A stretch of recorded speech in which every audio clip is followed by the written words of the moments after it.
Right, should we do the back pages then? I'll save you here, Gabby. Yeah, so we're going to start. There's a couple of headlines actually floating around with lots about Manchester United, troll of the Dyche, like you guys have been speaking about. Sean Dyche and Ruben Amorim going back and forth about 4-4-2, 4-3-3. This is the problem, though.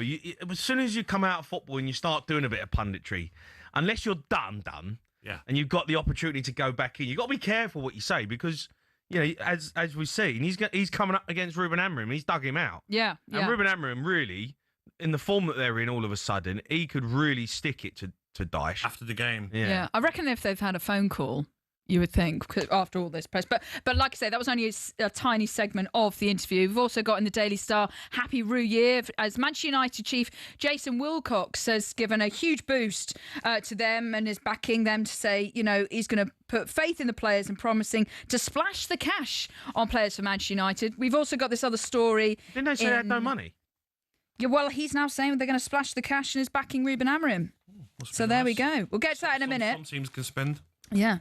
We've also got this story in the Mirror with Steve Borthwick wanting to make English rugby more entertaining, calling it Bazball rugby. So we'll get to that in a minute. And then Marc Guehi, like you mentioned there, Jamie, just before the break, potentially a move to Real Madrid. That's on the back page of The Sun. So let's start with Manchester United, as Forest against Man United tomorrow will be a year's anniversary since Ruben Amorim was appointed as manager. The Guardian has the headline, holds on to United belief after his tough first year. So, Jamie, how would you sum up Amorim's first year at Manchester United? Shocking.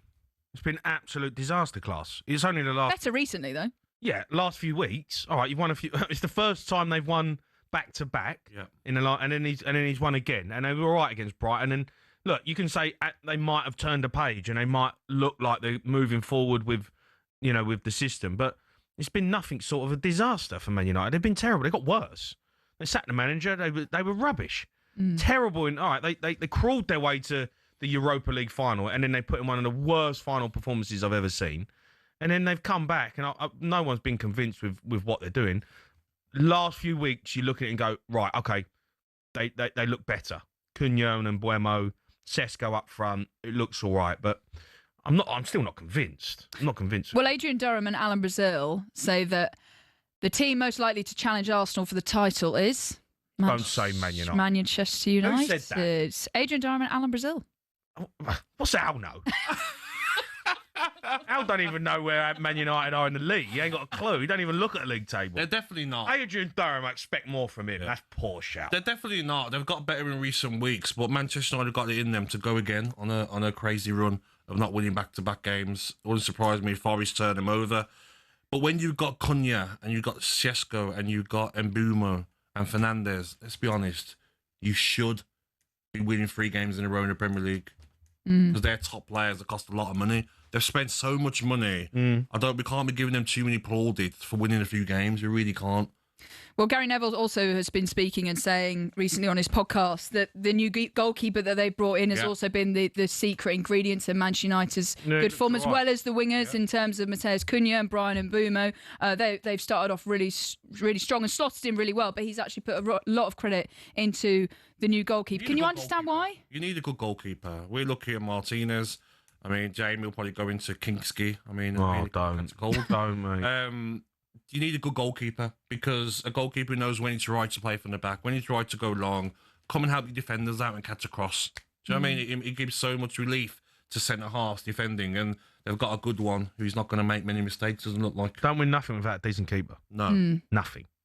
On to Marc Guehi, the story in the back page of The Sun. Marc Guehi to Real Madrid. Is he good enough to play for Real Madrid? Yeah, absolutely. Yeah, I think he probably is. Yeah, I think he's brilliant. Yeah.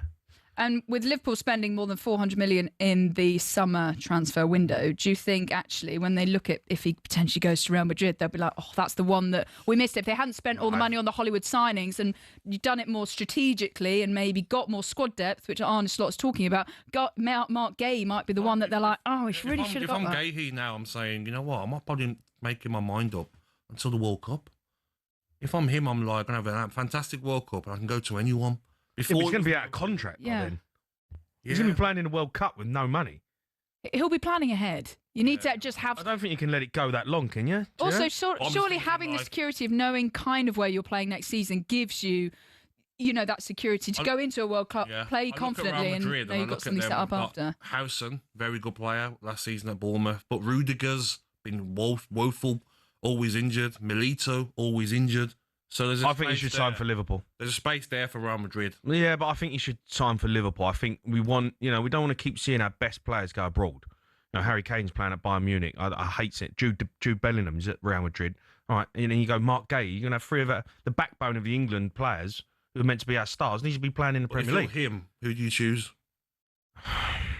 Careful. Depends on form. I'm going to say Liverpool. I'm going to say Liverpool. Look at Trent. Trent's gone to Real Madrid. It's not really working out for him at the moment.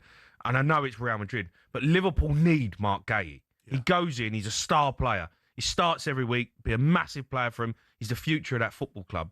I think Real Madrid, you can go there, maybe have a season, couple of seasons, and go out, move on. We get someone better. I think Liverpool would want him for 4 or 5 years. I think Real Madrid are after Canate as well, aren't they? So maybe Real Madrid get Canate over the line and Guehi.